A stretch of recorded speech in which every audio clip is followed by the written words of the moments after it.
Kay Faraday, the young lady who calls herself the second Yatagarasu. The piece of cloth that she conjured up has taken me back to many years ago.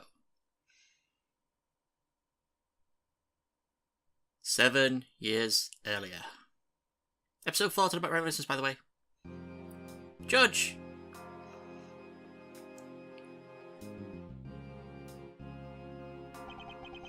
Yeah, that's right.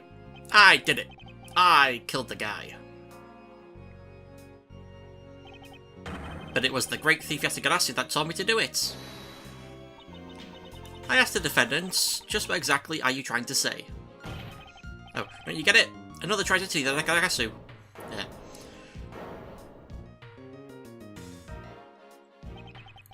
The Yatagarasu is the man standing over there at the prosecutor's bench. Are you saying that I am the Yatagarasu? Don't you dare deny it. You told me to kill him when you snuck into the embassy. Are you claiming that Mr. Faraday's the Yatagarasu? That's exactly what I'm saying. Mr. Rowe, I think we've heard just about enough out of you. Your Honour, please listen to me. I'm telling the truth. You've got to believe me.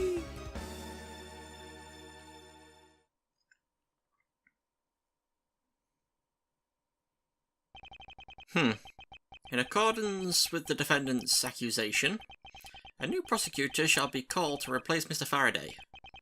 This court will be in recess until the new prosecutor is ready.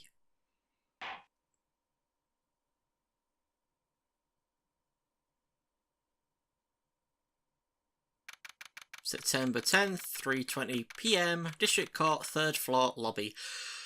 Hello everyone, Triple S back here with some more Ace Attorney, Miles Edgeworth investigations. I cannot remember which way around it is. It's been a while since I've recorded any of this. Been a while since I've recorded pretty much anything of anything. I've just mainly been playing Fallout 4 and stuff, but I want to get this finished because, also, I will say, the Phoenix Wright Ace Attorney original trilogy has finally got a release date for the Xbox One, so I'm going to get it when it comes out, April 9th, I think it is. And what I'm going to do is I'm going to delete, I think, I might as well delete the playthrough that I've been going through at the moment of the original trilogy on my emulator, where I don't have commentary. I'm going to delete them and start a new recording with the Xbox One with commentary. And yeah, I'm going to do that. And if ever they bring out Miles Edgeworth or Apollo Justice on the Xbox One, I will not be re-recording them because I would have already recorded them right here.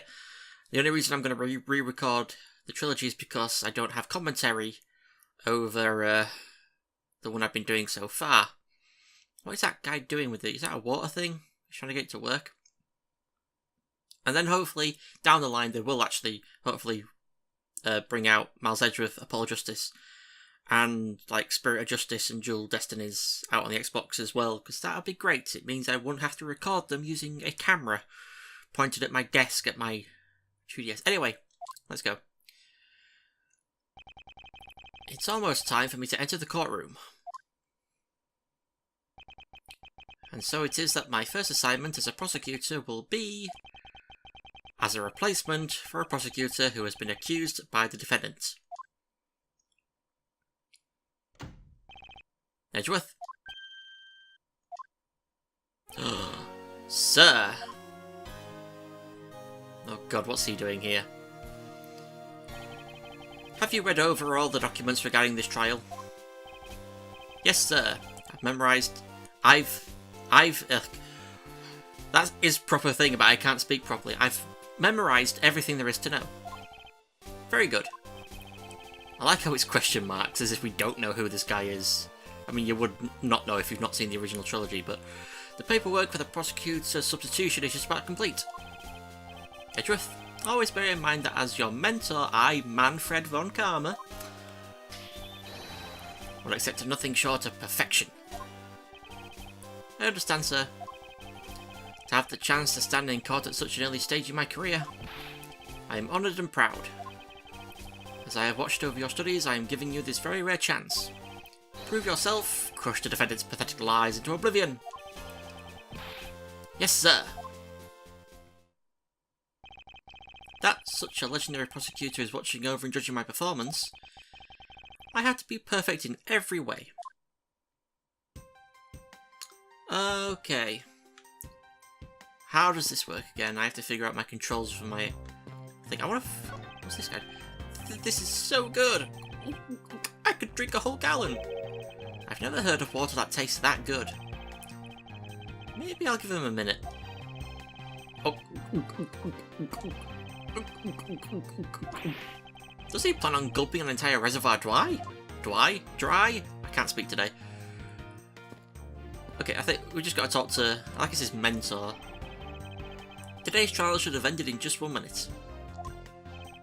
Because the defendant was picked up by the security camera, correct? Exactly. The killer had the gall to say that he only killed because he was instructed to do so. Even more outrageous is his claim that the case prosecutor, Bern Faraday, gave the order. Ha! Faraday is such a fool. He's been cornered by his very own prey. Sir, are you an acquaintance of Mr. Bern Faraday? Huh. He's a pathetic man who speaks nothing but nonsense. Nonsense? He once tried to explain to me a way of punishing those who cannot be brought to court. Justice, either one. Those who cannot be brought to court. That is nonsense, for no man is above the law. Well, there are always a few exceptions. However, there is no reason to even deal with such individuals. The prosecutor is a guardian of the court, one with no obligation to outside matters. Thus, there is no reason to deal with such individuals. I see. Edgeworth, disgracing yourself as Faraday will not be forgiven. Have no fear. Miles Edgeworth is here. I will not let you down, sir. In place of the accused prosecutor Bern Faraday, I'll prove the defendant's guilt. Very good. I've secured an hour of recess for you to prepare to do just that. Show them all the power of Onkama. Today's trial. So have you achieved a firm understanding of the case? Yes, sir. I have memorised everything that is written down in the case files. Well then, explain the case to me. I want to see if you really know what you are talking about. Understood. A murder was committed on September 8th in front of the Cadopian Embassy. The victim, Mr. Deadman, was a staff member at the embassy. The defendant in this case, Mr. MacLeod, was held for questioning the night of the incident as he was deemed suspicious. He was quickly placed arrested for possession of the murder weapon, a gun. See, I didn't read that wrong. That was just wrong. Furthermore, at the time of the murder, the great thief Yatagarasu had successfully infiltrated the Cadopian embassy as well. At first, Rel claimed that he himself was the Yatagarasu, but that he did not kill Deedman. What are we expected to gain from such a desperate lie? It's possible that he wants to go down while in the spotlight if he is found guilty. There truly is no limit to people's insanity. Or inanity. Either one. But I digress. Continue, Edgeworth. Yes, sir. During the trial, the prosecution presented the security footage that captured the murder. The footage clearly showed Mr. Rel as the murderer. The act of Mr. Rel firing the gun could be clearly seen from the visitors' gallery. Upon seeing that, the defendant retracted his statement and admitted to the murder. I did it because I was told to. But the real Yatagarasu, Bern Faraday. Huh, that sounds about right. However, you've forgotten one thing. While this may appear to simply be the murder of a Cadopian embassy staff member, people are actually referring to it as the second KG-8 incident. The second KG-8 incident? Very sorry, sir. I fear I failed to study hard enough. Huh. Well, even among the police, it is information that only a select few are privy to. Could you please enlighten me, sir? Oh. Second KG-8 incident. So, what do you mean by the second KG-8 incident? In order for me to tell you that, you must first learn about the original case. Take a look at these documents. This is a 3-year-old newspaper. KG-8 incident overview, jotted down by organizer. You have heard of the Amano Group scandal before, correct? Yes, I have. The secretary of Ernest Amano, the Amano group's director was arrested under suspicion of smuggling. Correct.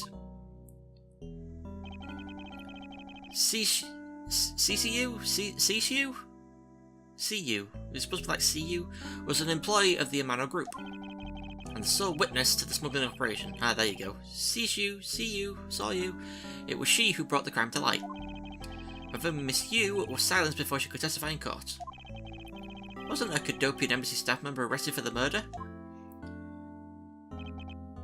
Yep, a Cadopian by the name of Manny Kochen was the suspect. Manny Kochen, is that a pun? Maybe not.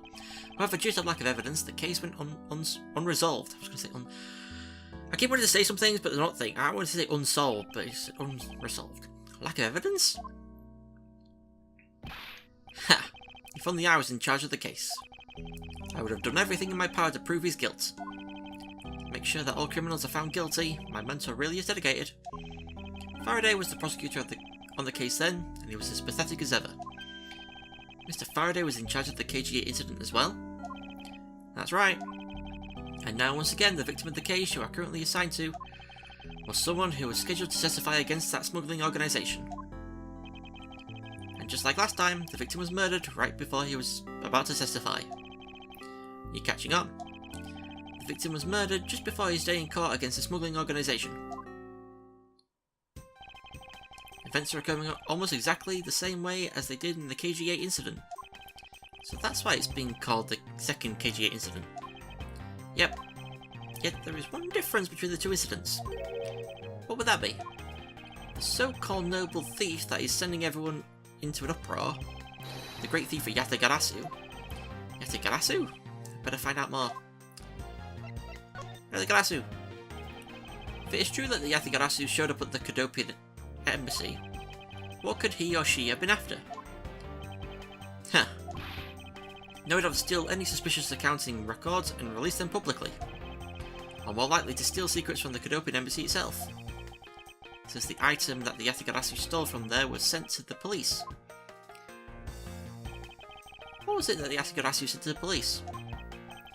I don't know the details. Anything related to the Yatagarasu is getting the top secret treatment. Still, I find it very ironic. By returning the stolen item to the police, it was proof positive that the Yatagarasu had infiltrated the embassy on the same day the staff member was killed. Criminals have a way of incriminating themselves, wouldn't you say? That would have to be the first time that the Yatagarasu has left evidence behind, correct? Yes, indeed. If you wish to learn more about the Yatagarasu, then I suggest you ask Faraday. Mr. Faraday? He happens to be the prosecutor in charge of the Yatagarasu case as well. He's the prosecutor in charge of both the KGA incident and the Yatagarasu case? Mr. Faraday really has a lot on his plate. Ah! What is it, little girl? You're scary, mister. Take that. Did you need something? I want to trade these coins with you. A fistful of dimes, quarters and pennies, but it looks like you've exactly $1. Is this what you want? Thanks, exactly what I needed. Could that child be here to watch the trial?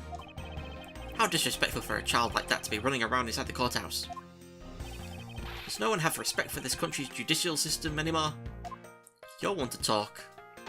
Goddamn hypocrite. The paperwork for the prosecutor's substitution is complete. Why, you? Do you even know how much time there is left before the trial resumes? I'm so sorry. I can have you mopping up this courthouse instead of protecting it in an instant. Ah! It's no bother, sir. Not being completely prepared could prove to be a perfect handicap for me. Ha! A proud one you are. You had better collect the evidence from Faraday and prepare yourself. It's time for your debut, Edgeworth.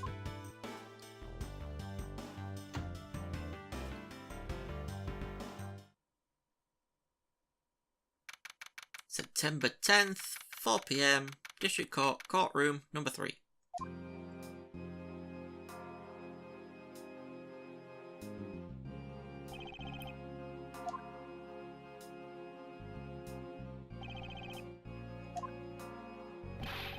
Just what is going on? Why isn't Faraday here yet? How is it possible that the defence is not prepared yet either? Bailiff, where is Mr. Faraday? I'm not sure. I wasn't really paying attention. Nope. There's old Judgy Face. Ah, you must be the one Mr. Von Karma recommended. My name is Judge. I hear this will be your first trial. I look forward to seeing how you perform. Oh, by the way, was there someone celebrating a birthday during the recess? I could have sworn that I heard a popper going off. Got to think of it, the other day with my grandson. So, it looks like the trial is about to resume, however. Yep, it will be all but impossible to prove the witness a liar without the evidence from Faraday. What is that blasted buffoon up to? It's an emergency, sirs! Oh. Gumshoe. Silence! There shall be no yelling in the sacred hall of law. Bailiff, remove that man from this courtroom at once. Please, wait. You have to listen to me. There's an emergency. Defendant lobby number 2, Mr. Faraday and the defendant. The two of them, they're both dead, Your Honour. What?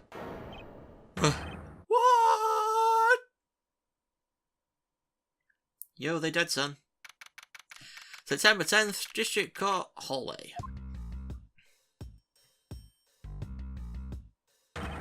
Stay back!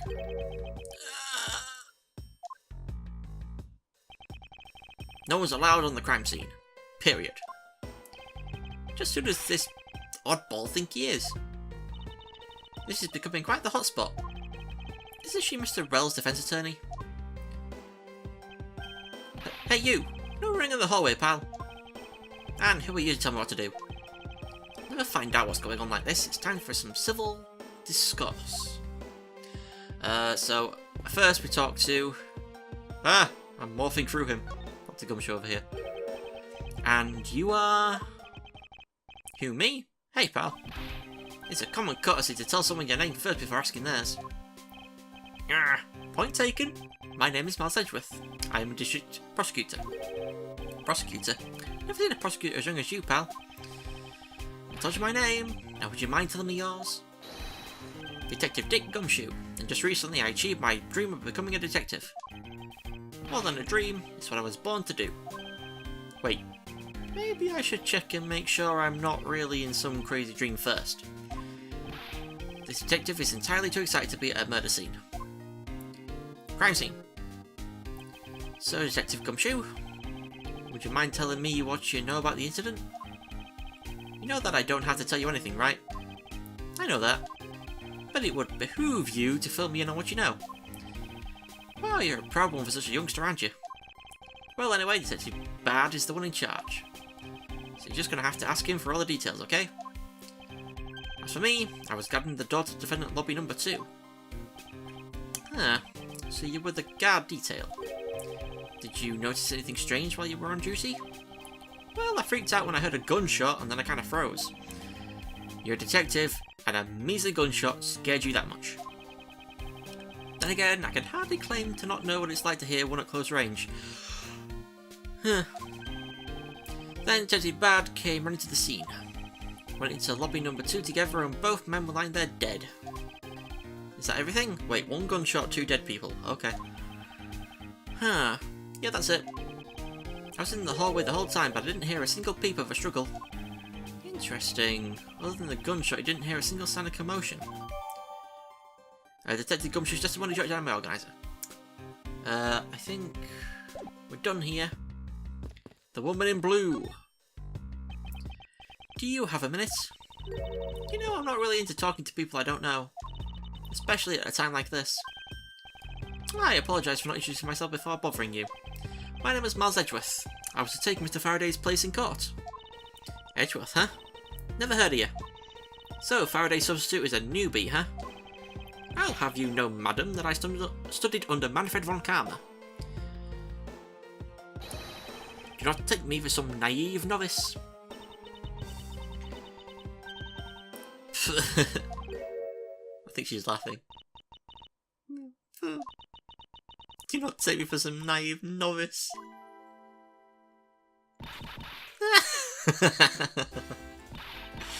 So you're a student of Von Karma. I should have... Those clothes are a dead giveaway.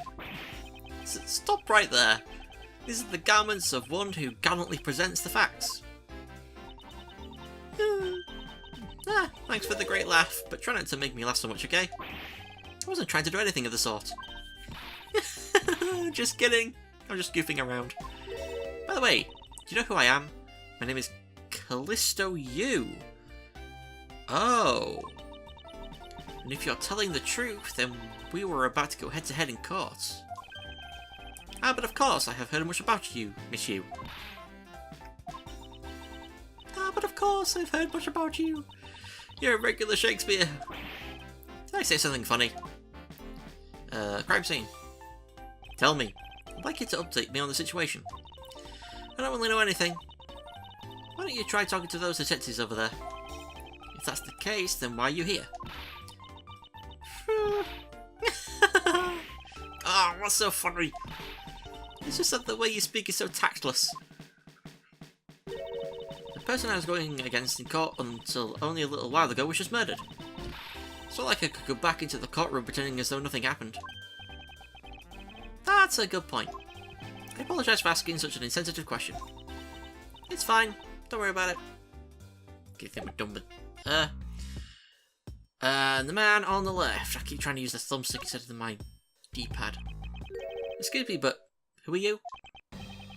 Detective Tyrell Bad. Homicide. I was informed of the situation and came as quickly as possible. So how did you arrive and inspect the body before me? Faraday requested for me to testify in the trial. Plain and simple. Mr. Faraday requested that you be here. Crime scene. I've already contacted HQ about the situation. I've got nothing to say to you, kid. Kid? I'm Mr. Faraday's substitute in today's trial. Therefore, I insist that you update me on the situation. I can't back down here. I have a right to know. Do I need to teach you a thing or two about how to talk to adults, kid? Is he threatening me? Ah! Yeah, is he going for his gun? Oh. It's just a mirror. How dare he trick me like that? Faraday was stabbed to death with some kind of blade. He had a gun in his hand. Okay, that explains the one gunshot. But, okay, stabbed him. And then, as he was dying, he shot the guy. Okay. The other man and Mr. MacLeod were shot and killed. He was found holding a bloody knife in this hand. Okay. Was there anyone else who went into defendant lobby number 2? Yeah, that big lug over there. His name's Gumshoe. Oh no, don't put him on the stand. He was in charge of guarding the place. He's claiming that no one else entered the room. If that's the case, then they must have killed each other, correct? Maybe. Such impudence. This guy is really testing my patience. Trial witness. Why was I not informed that you were going to testify in court? Homicides aren't my only gig. The Yatagarasu case is also one of my assignments. Ah. So you were called upon to comment on the Yatagarasu's characteristics, in order to assess if Mr. Faraday really was the Yatagarasu or not. Well, well, looks like you just might have a brain after all in that head of yours, son. Son? I'm not your son, Pops. Miss Yu! There is someone here who wishes to see you. Who is it? A Cadopian Embassy staff member by the name of Manny Kochen. Oh. Where? What's going on? Detective Bad and Miss Yu's moods just changed all of a sudden. Wait a second. Wasn't Manny Kochen? I'll be right there. It's nice to see you again, Miss Yu. Why are you here? I have no desire to ever see you again. Now, actually, would you mind stepping outside for a brief chat? Fine, let's go. Oh, here comes old Manfred. Bad. Von Karma. It's been a long time. I knew you would show up. You usually do when the Atagarasi was involved, and I see this case is no exception. Do you know Detective Bad, sir? Yep, he's like an old bloodhound that never leaves the scene of a crime. If only he would get a promotion and move on. It's the crime scene where a detective is most useful and effective. It's not like I don't know that. Moving on though, Bad, the man that I just passed by.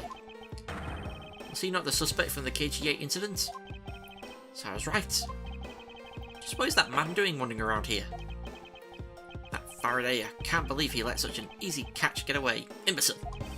But he proved his guilt in 3 minutes. Von Karma, I think you've said enough for now. It's important to speak like that about the departed. Very well. Back on topic, I'm placing Edgeworth in charge of the investigation here. Objection! Oh, what's she doing here? Papa! Papa! How can you place him in charge? Francisca, what are you doing here? I'm here for summer vacation, what else? Francisca von Karma. So she's here on a vacation from Germany. She's the daughter of Manfred von Karma and a student of his who's also junior to me. You're the one who's junior to me, and don't you forget it. You're not conveniently avoiding the bar examination, are you? Ha! If you were able to pass, then I'll have absolutely no trouble at all. I'll never allow myself to be loose to you. Never! Why does she always have to be this competitive? Anyway, Papa, are you really assigning Miles Edgeworth to cover the case? Yes, I am. Why'd you ask? Well, you know, I'm close to becoming a prosecutor myself.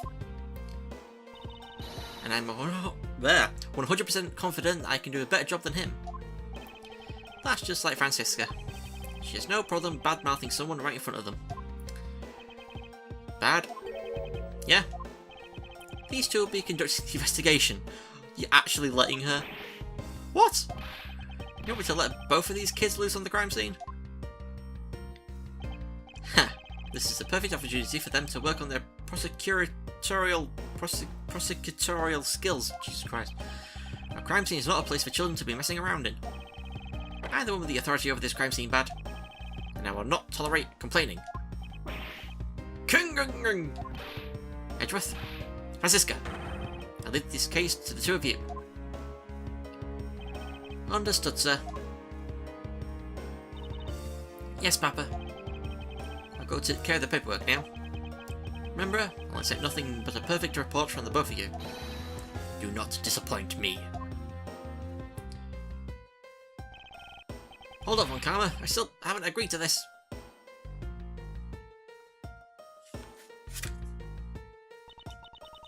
Miles Edgeworth.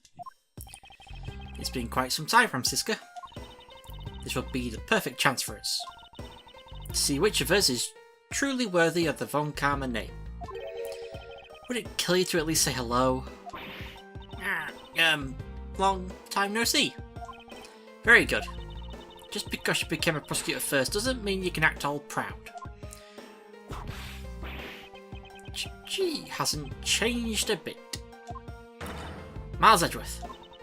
As I was saying, we shall see which one of us is worthy of the Von Karma name. For crying out loud, I've been reduced to a babysitter.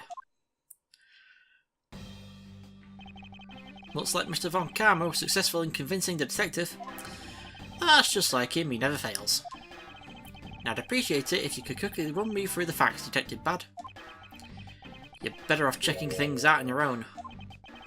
Very well. Seems like getting help from Detective Bad will be a most arduous task. September 10th, 4:15 PM, District Court, Defendant Lobby number 2. Oh god.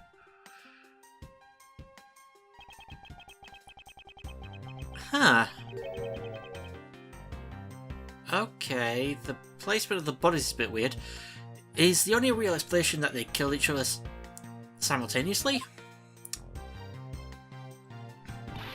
Miles Edgeworth, you should listen to someone until they are finished talking. What are you talking about? I'll only say it one more time. This is a competition to see who is truly worthy of the Von Karma name. A competition. The person that figures out the truth first wins. So the person who doesn't discover the truth is a dishonour to the name? Exactly. I don't care that you became a prosecutor before me. I simply refuse to hear any more foolish things come from your foolishly foolish mouth. Huh. Fine, whatever makes you happy. I take that as you accepting my challenge. Once again, whatever makes you happy. Heh. Well then, let's begin the investigation, shall we? I'm going to find the perfect evidence and prettily present it like the professional I am. God.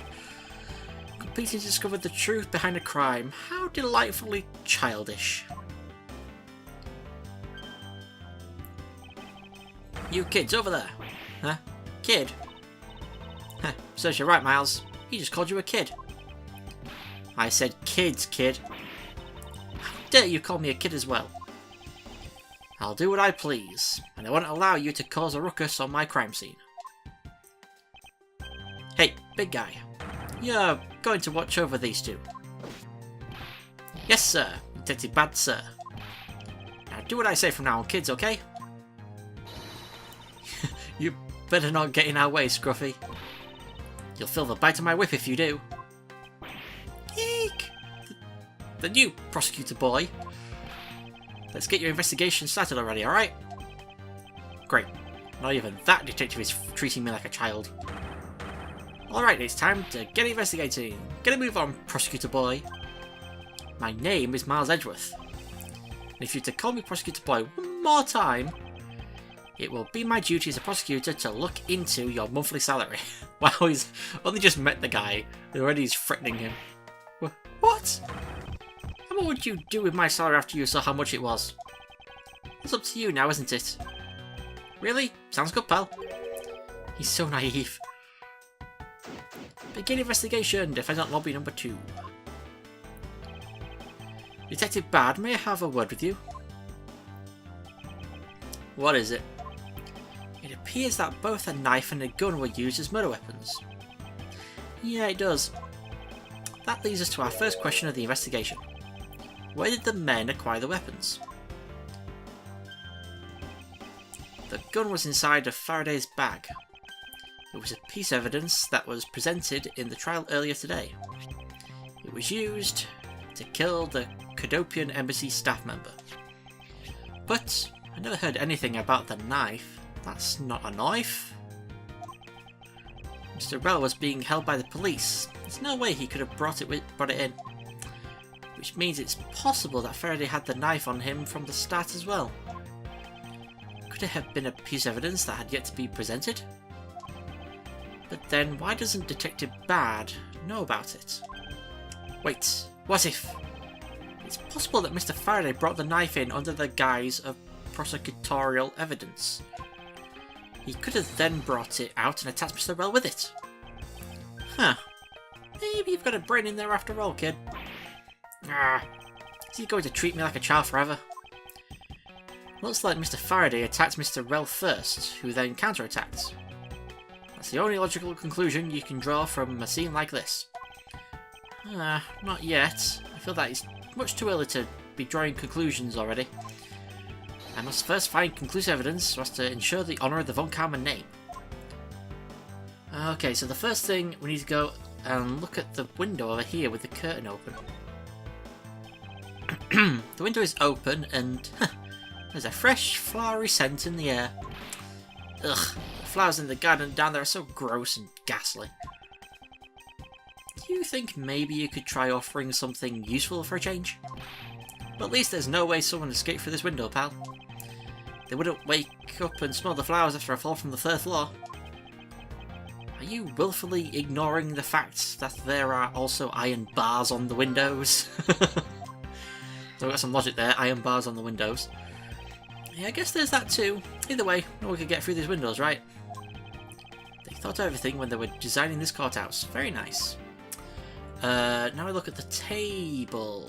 It doesn't say anything specific about the table to look at, just the table. There's some plastic bags set up on the table. There's a tea set too, but there doesn't seem to be any sign of a disturbance. Yeah, the table's all neat and tidy. Neat and tidy table.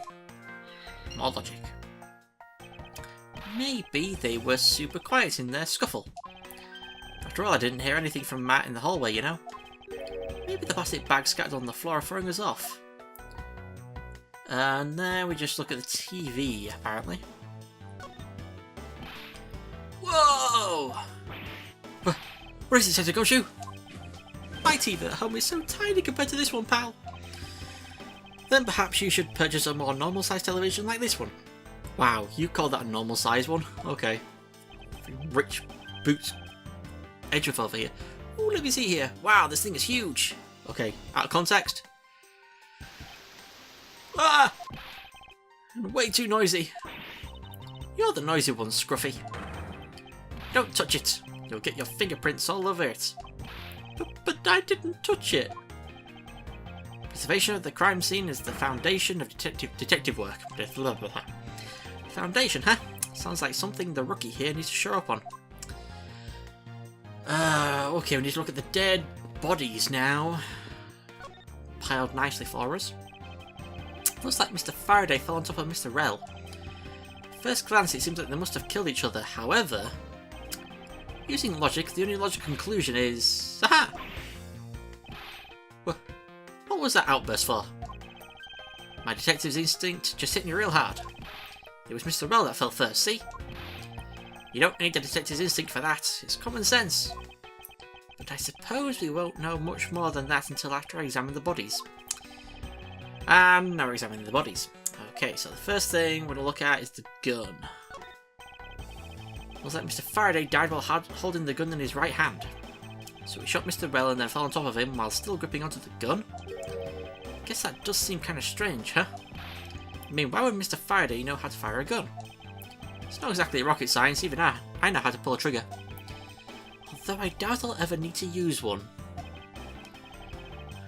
I hope I never had to fire the gun either, pal. But it sure does look cool to hold a gun in your hands. It appears that the police's screening procedures need a thorough review. Anyway, I should jot down some notes about the handgun in Mr. Faraday's hand. Handgun data, jot it down in my organizer. The knife. Still doesn't look like a knife. Looks like Mr. Rell died with the knife in his hand. There's some blood stuck on the end of it. He must have used this as a weapon. Yep, no doubt about it. Was Mr. Faraday carrying this on his personage? Did he bring this as a piece of evidence for the trial? Or did he bring it with a very different intention in mind? I should jot down some notes about it. Knife data. Let's write it down. The bloody bag over there. Ah. Why are there plastic bags scattered all around? Those bags are for keeping evidence safe, pal. I know that much, detective. Sure are good at this stuff, aren't you, pal? Normally I'd be happy when someone compliments me, but when it's this guy... Anyway, could these plastic bags be evidence of a fight between the two men? Plastic bags, some more logic... And... Which is it this? I think it's this hand. This hand is all black down here, see? I wonder what it could be. If you look closely, this blotching pattern resembles an ink stain. Okay, ink stain logic. An ink stain? Yep, I usually get ink on my own hand when I use my feather pen. A feather pen? I've never seen one before. Sure you were just making it up, pal?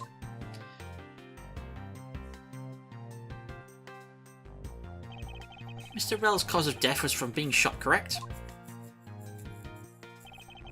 That's what we think, but it's hard to tell with him lying face down. Death is bad enough, but it's truly lamentable that someone would try to hide the truth. Are you sure they were trying to hide something? I can't confirm Mr. Rell's cause of death with his body position like that. Detective Bad, I'd like to examine the bodies in further detail if possible. What's this? You're not able to form a theory of them the way they are? I believe an examination of the bodies is vital to finding the perfect evidence, don't you? I suppose you do have a point. Well, hurry up and get on with it. Labby? Yes, sir. We've taken enough photos of the scene, sir. And there you have it. Someone's at the door. Do you not approve? Of course not. What? Investigation of a crime scene is the work of a detective, so don't touch a thing. Hey, big fella, turn over the bodies for me, will you? Okay. Please forgive me, Mr. Faraday, sir. Come shoot. Do not get emotionally involved. Remember, you're a detective. Yes, sir, understood, sir.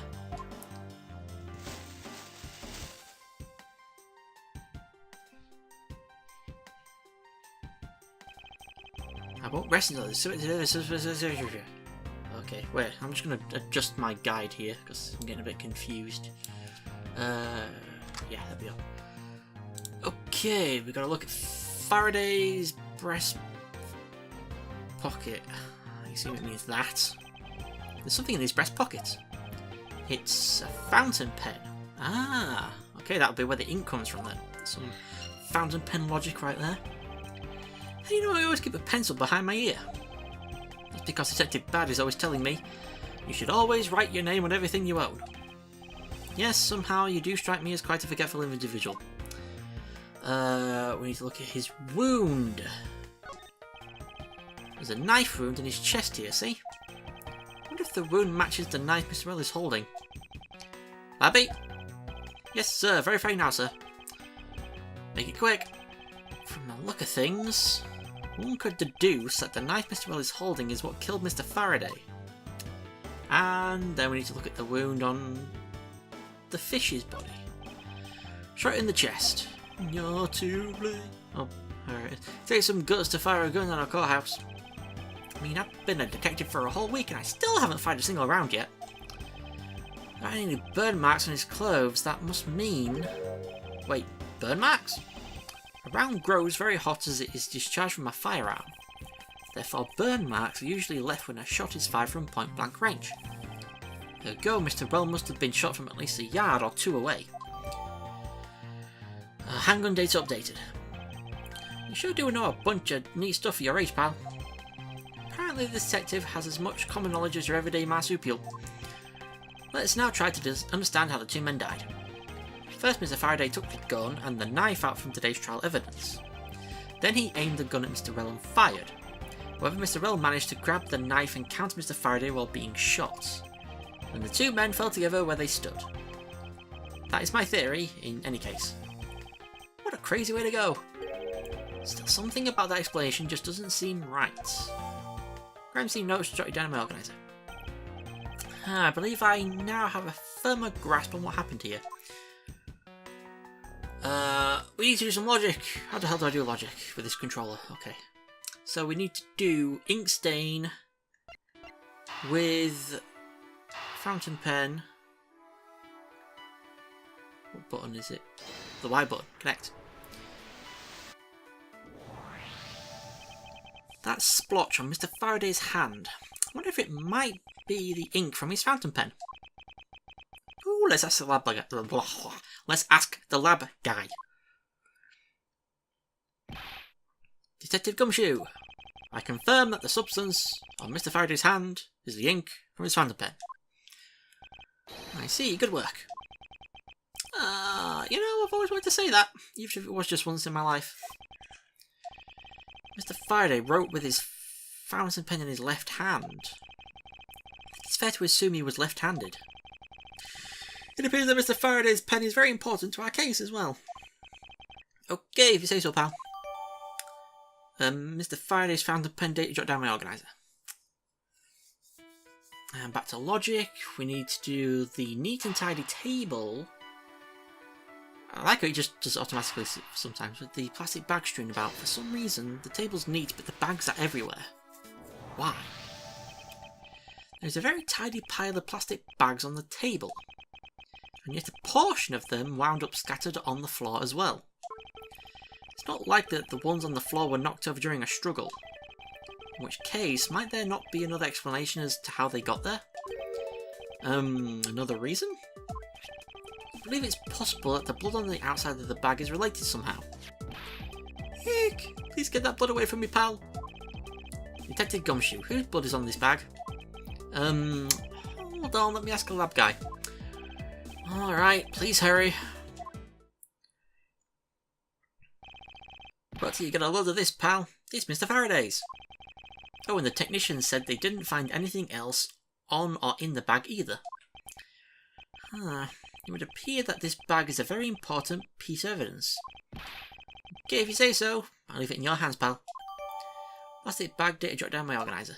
Got a big organizer right now. Guess there's not much left to investigate, huh? They really did kill each other. No, we can't conclude that quite yet.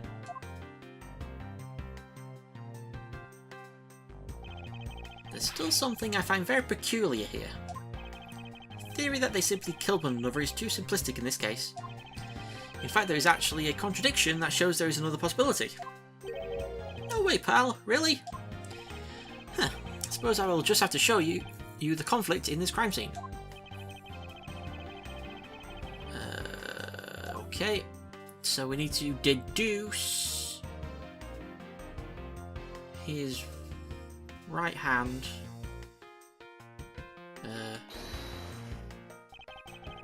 Is this spot somehow connected to any of the evidence I hold? Then we do the fountain pen. Now we come face to face with the contradiction I spoke of, and it is this. Mr. Faraday used his left hand to write with his fountain pen. Ergo, he is left-handed. Yet the handgun is in his right hand. Don't you find it odd that the left-handed Mr. Faraday would hold the gun in his right hand? That, ladies and gentlemen, is the great contradiction haunting this crime scene. Hey, you're right, pal. That does seem kind of strange. But how could something like that happen? The facts add up to one conclusion and one alone. Someone else put the gun in Mr. Faraday's hand after he died. Someone else? Plastic bags scattered on the floor and a gun in the wrong hand. I sense the presence of a shadowy figure behind this case.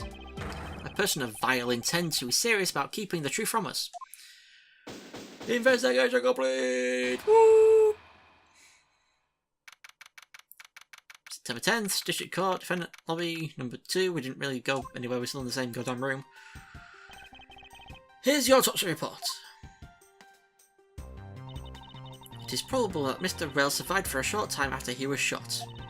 However, Mr. Faraday died instantaneously from his stabbing. Interesting. Crime scene notes updated in my organizer. Looks like we now know everything we need to know about this case. Are you sure we know everything? Of course! The incident began with Mr. Faraday attempting to get his revenge. The prosecutor went into a rage from being accused and tried to kill the defendant. But the defendant fought back and they ended up killing each other. You're wrong. It's all very clear and simple. There's absolutely no margin for doubt. Do you really believe that to be the truth? Are you saying that just because I figured out the truth before you, that you don't want to believe it's true? Nah. It's alright. If you disagree with my argument, then prove me wrong. Well, if there are any contradictions to be found, that is. Don't worry, I will. Let's have a fight with her. Argument, what happened?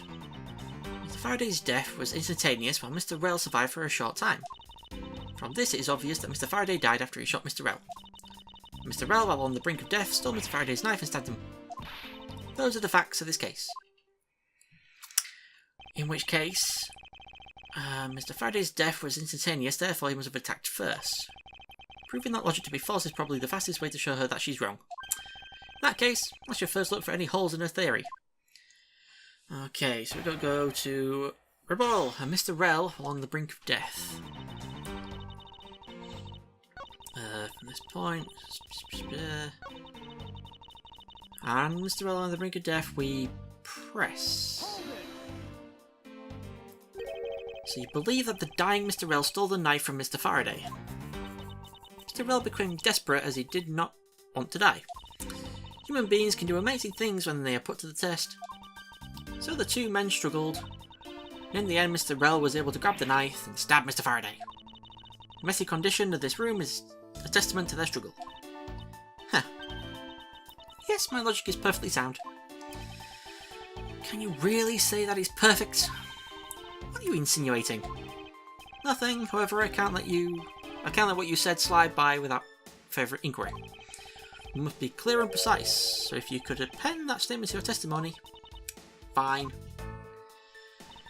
They struggled and Mr. Rell used the last of his strength to counterattack Mr. Faraday. We present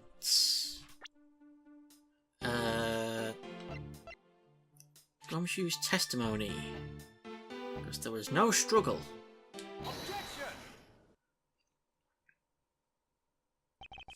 If the two men were fighting, their struggle would have surely caused quite a bit of noise. However, Detective Gumshoe testified that he heard absolutely nothing. Ha! You place too much faith in that detective's testimony, you know. But for the sake of argument, let's say there wasn't a fight. How then did Mr. Rell get his hands on the knife? Mr. Faraday's bag was sitting right here in lobby number 2. It is not hard to imagine that perhaps Mr. Rell saw a chance and took it out at some point. So, what you're saying is this. Mr. Rell took a chance when he saw the opportunity and took the knife from the bag. And then Mr. Faraday shot Mr. Rell after being stabbed? Huh. Isn't there something strange in Francisca's statement just now? I'm pretty sure it's yes. Yeah, something is off. Wait, something doesn't add up. Oh, really? It's simply not possible for Mr. Faraday to have shot Mr. Rell after being stabbed. Where are they? Crime scene. Wait. Oh, those are crime scene notes.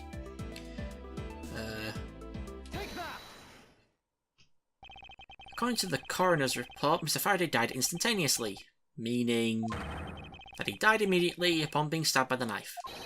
There you go, he could not possibly have fired the gun after that. Ooh, you got me. But of course... Well then, if the report is correct, then there is only one correct explanation. If we suppose that Mr. Rell attacked first, Mr. Faraday, who died instantaneously, would have been unable to kill Mr. Rell. Therefore, Mr. Rell must have stabbed Mr. Faraday after he was shot. Then they both died. That is the only explanation that makes logical sense. Negating your opponent's ideas in order to prove your own theory... I see you've been studying, Francisca. I just want to explain it to you as simply as possible, before you foolishly propose a foolish theory that only a foolish fool like you could. Huh. How naive of you to believe that only your opinions are valid, and still expect to discover the truth that the crime scene offers you. Francisca, you've still got a ways to go. What are you talking about? You saying there's a flaw in my logic? Mr. Faraday died instantly, and the fact that he did is what gives rise to the contradiction in this scene. The contradiction here in this crime scene is the order of events, the order the bodies fell, the evidence is bag's location, the order the bodies fell. Give me a second, do my guide again. There we go. Let me get this straight. What you are arguing is this. Mr. Faraday took the gun from his evidence bag and shot Mr. Rell. Then the wounded Mr. Rell found an opportunity to take the knife and strike back. Upon being stabbed, Mr. Faraday died on the spot and Mr. Rell died thereafter. If that's the case, then how do you explain this? Take a good look at the order in which their bodies are piled. No! Mr. Faraday's body is lying on top of Mr. Rell's. Therefore, Mr. Rell must have died before Mr. Faraday. Impossible! Yes, I agree that it seems strange no matter what angle you approach it from. Which means that the real mystery behind this crime scene that we must solve is of oh. No, not so fast, Miles Edgeworth. What now? I simply think that you ought to think a bit more outside the box. And that it's even clearer now that the incident started with Mr. Faraday's murderous intent. She sure bounced back quickly. An explanation won't be enough this time. It's going to take some very decisive evidence to prove her wrong. And prove her wrong we will, because I love proving this arrogant woman wrong. It was just chance that Mr. Faraday's body fell on top of Mr. Rell's. The two bodies fell into a pile, which indicates that they attacked each other at the same time. It doesn't matter in the slightest that they fell in the opposite order. I just know that Francisca's explanation isn't absolutely correct. All I have to do is find a hole in her logic. Once I do, I can then present her with the evidence that proves the contradiction. Okay, so we've got to go to which indicates that they attacked each other at the same time.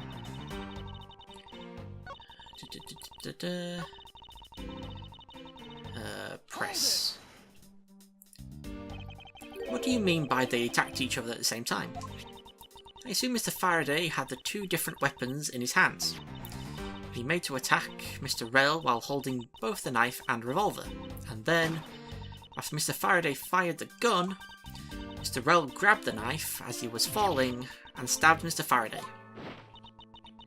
That is how Mr. Rell wound up on the bottom with Mr. Faraday on top. At close range, that is more than possible. Yes, it's possible, but Well, if you have any other ideas, then show me what you've got. Oh, I will. And to that extent, I'd like for you to append what you just said to your testimony. Huh, I don't see any point to that, but as you please. Like I keep saying testimony, it's like, you're not in a court, dude. That fact indicates that they attacked each other at the same time from close range. We present, if my controller would work. I think it's just the handgun we present.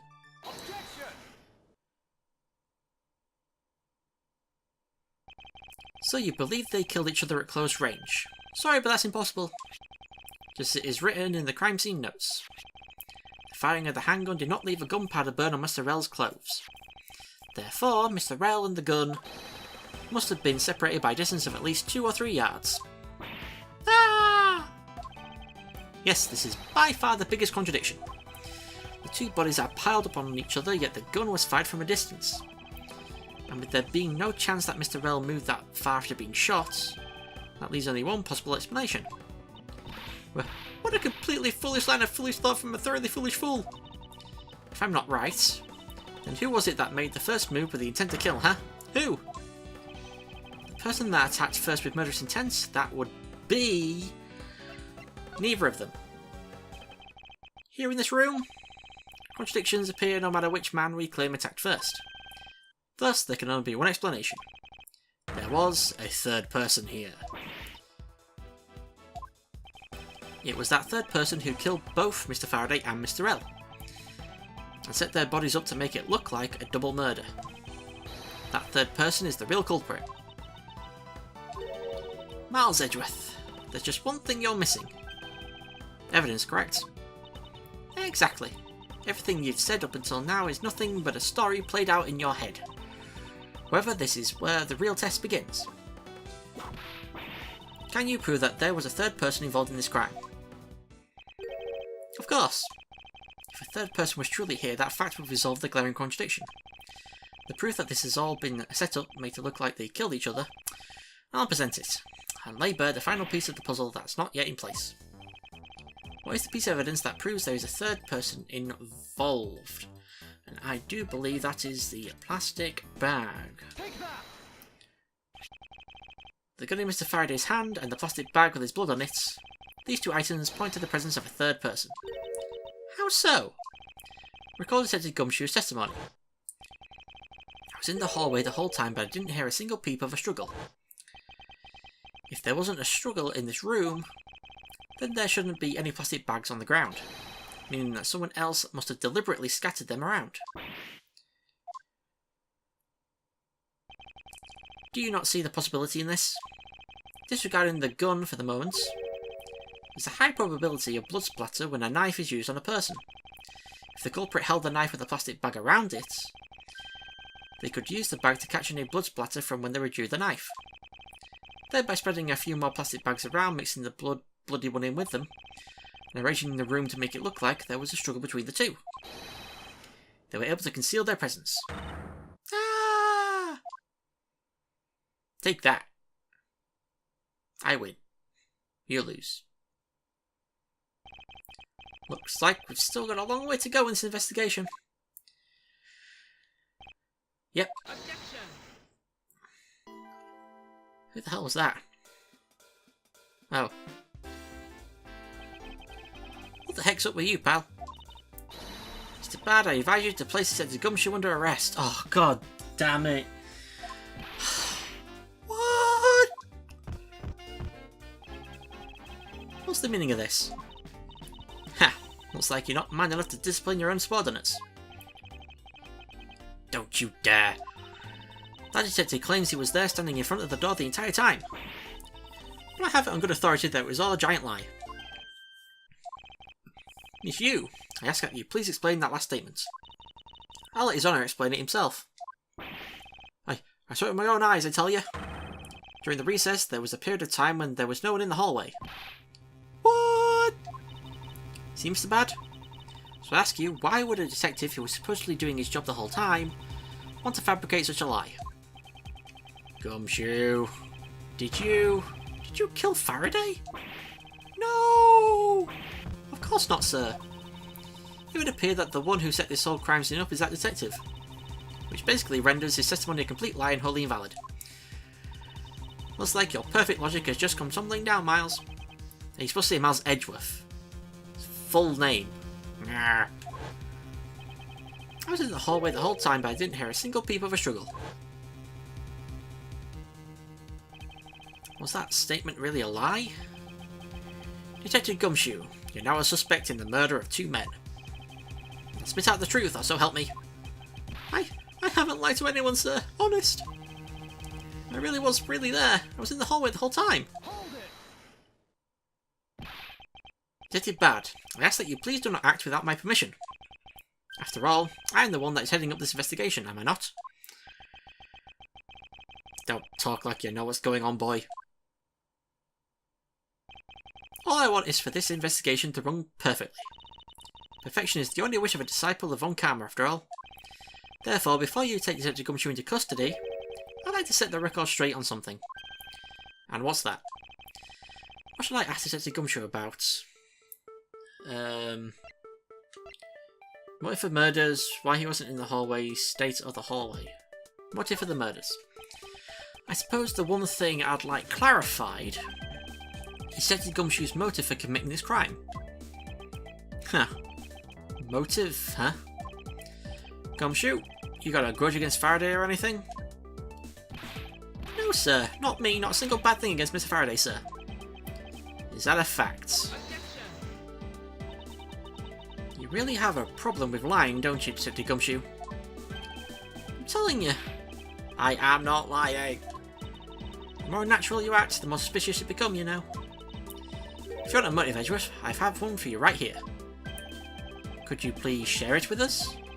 However, be forewarned that I won't hesitate to object to flights of fancy, because all I'm interested in is the perfect explanation. You're serious, aren't you? Fine. You amuse me, so I'll humour you with a little courtroom practice. Let's have an argument with this woman. Gumshoe's motive. It was about a week ago. I saw the detective get chewed out by a livid Faraday in front of the precinct. He stood there super pale as Mr. Faraday yelled, "That's a salary cut for you, you nitwit!" A brand new detective suddenly getting his salary cut. That's reason enough for a grudge. Well, how's that for the perfect explanation? You totally must have misunderstood me, pal. No matter how mad I get, I could never hold a grudge. Quiet. We can't trust anything you say. Sir? There's nothing wrong with the motive she proposed, per se, but there are some gaps in her logic that need to be filled in. Miss Yu's perfect explanation may not be so perfect at all. Okay, so we go to her perfect explanation statements. About a week ago, so the detective get chewed out.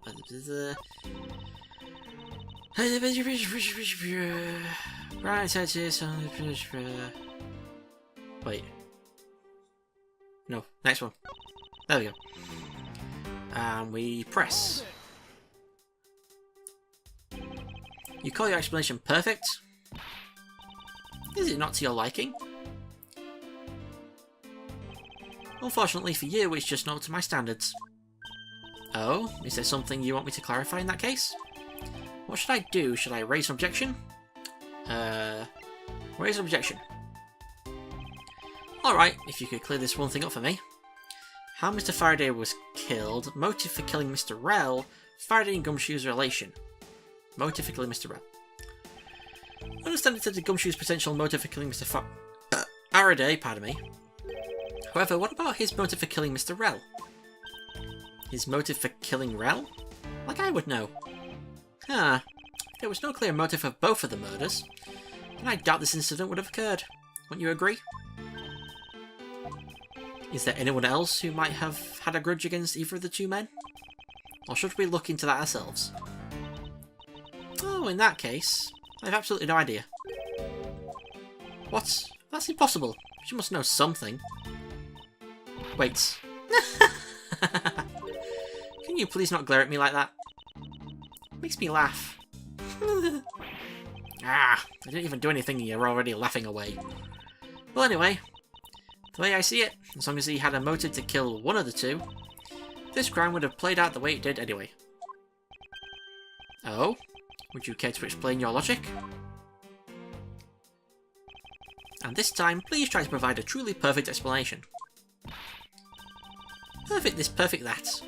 Stop being so uptight, or is that a requisite trait for being a Von Karma? Miles Edgeworth, I demand that you shut this rude woman up. We should both be quiet for just 1 second. Oh, well, I guess I'll just have to explain it to your kids. To you kids. Motive to kill the men. There's no one out there with a motive to kill both Mr. Faraday and Mr. Rell. All you really have to establish is that someone had a grudge against one of the two men. Mr. Rell, who happened to be there, became a witness to Mr. Faraday's murder. Therefore, he was killed out of necessity and set up to look like they had killed each other. I wonder if that's really true. Is there no one out there with a grudge against both men? I should take another hard look at the evidence for this morning's case. Second KG8 incident, as people are calling it, involving an embassy staff member, and the two men who both wound up as suspects in the case. Is there someone else I'm overlooking who is somehow related to them? Okay, rebuttal! Okay, there's no one out there, blah blah blah blah blah. Why? I'm gonna get annoyed if my controller's right trigger's really breaking. It's not that old. Present this. Miss Yu, I believe there is someone you overlooked in making your statements. Or rather, is it because you'd rather not bring this person up? What do you mean? We are looking for someone with a reason to kill both Mr. Faraday and Mr. Rell. I can think of at least one person that fits the bill. He was a suspect in the original KGA incident, and a member of the Cadopian embassy staff, Mr. Manny Kochen. That's right, the very man who came to visit you earlier out in the hallway. The man who killed a member of the Cadopian embassy staff, Mr. Rell, and the man who was the lead prosecutor of the KGA incident, Mr. Faraday. Are you telling me that Mr. Kochen has no reason at all to kill both of these men? Well, I suppose he might have a reason or two. You cover for me, pal. Maybe you're not such a bad guy after all. Don't get ahead of yourself. You're still a suspect, make no mistake about that. The perfect evidence, the perfect testimony, these are the only things I wish to hold. But I didn't do it! Ha! You'll stay under my authority and go investigate Mr. Manny Kochen for me. Remember, I will not be very forgiving should any of this leak out. Oh, you want to investigate Kochen? You'd just be wasting your time. And why is that? Kochen was up in the viewing gallery, watching the trial. Or so I was told. Every cop in this place has been keeping an eye on the guy since he arrived. And the only real suspect we have is still Detective Gumshoe. I suppose so. No way, come on, Detective Bad. You gotta believe me, sir. I really was in that hallway the whole time, sir. Never took a single step into this room, sir. Okay, then are you saying there was someone else who passed through the hallway? No, there was no one else, sir. Then why should I believe you didn't do it? That is one incredibly foolish detective. Standing right in front of a crime scene all by himself. It's as good as a confession of guilt. I have to admit, it's a bit strange. Most criminals will fabricate some sort of lie to escape their crimes. If that detective really wanted to prove that he is innocent, you'd think he would be at the very least offer up I spaced out while on duty or the like. Come on, Gumshoe. Time for an interrogation. Detective Bad?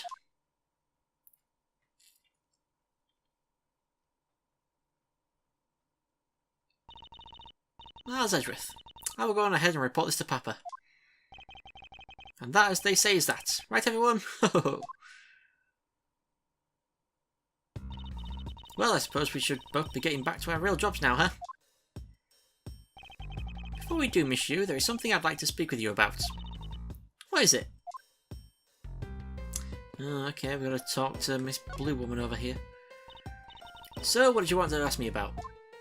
KG incident. The current case of the murdered Cadopian Embassy staff member. I've heard that people have begun calling it the second KG-8 incident. Only among you law enforcement types. And what about it? I'd like for you to tell me everything you know about the original KG-8 incident. I'm afraid I can't help you. I don't know anything beyond what was reported in the papers. No, I believe you know much more, since you are directly tied to the KG-8 incident. I'd appreciate it if you stopped with the false accusations. Base's outbursts are useless both inside and outside the courtroom, don't you know? I do, but I also know that I do have a leg to stand on here. Think you can stop making that ultra-serious face in front of me? If you could please stop laughing for just 1 second. I'm not going to make any headway like this. I'm just going to have to show her exactly how related to the KG incident she is. We present... Overview. Miss Yu, I believe that I have proof of your connection to the KG incident. That file is your proof? Very well then. Why don't you tell me exactly how I'm related to the KG incident? For the suspect, victim, lead prosecutor for the victim. Your connection to the KG incident is through the victim.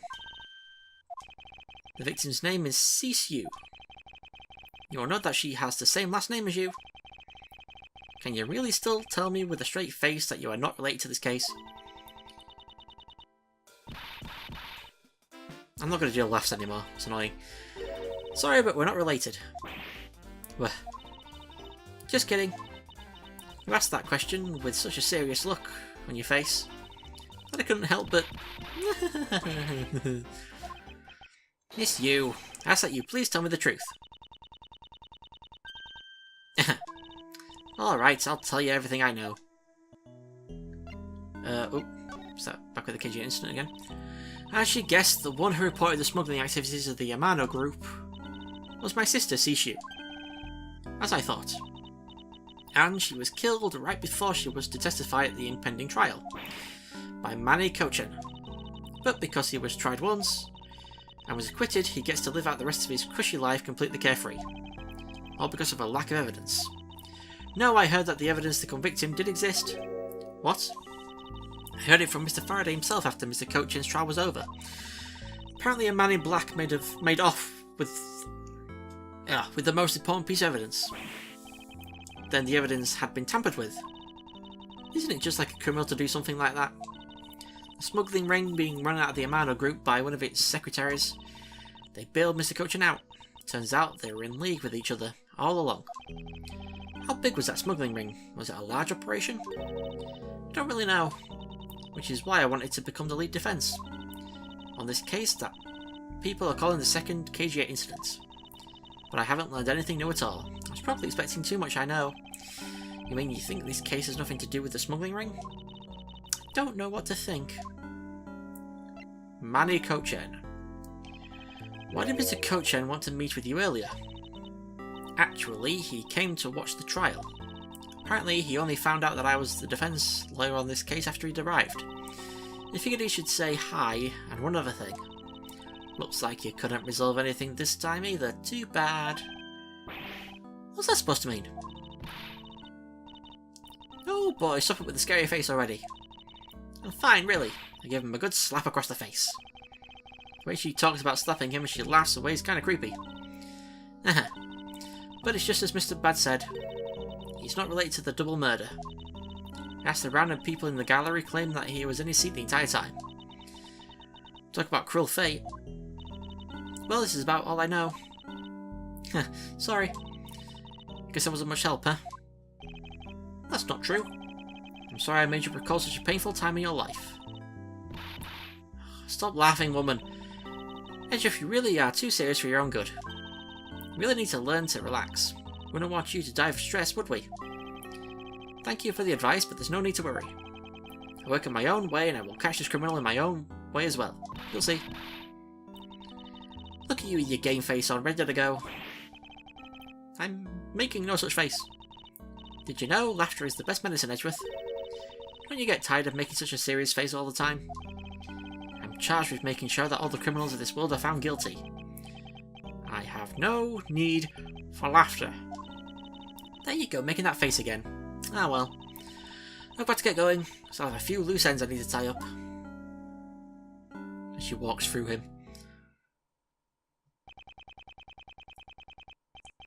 The KGA incident and this murder investigation. It is my belief that these two cases are related to each other somehow.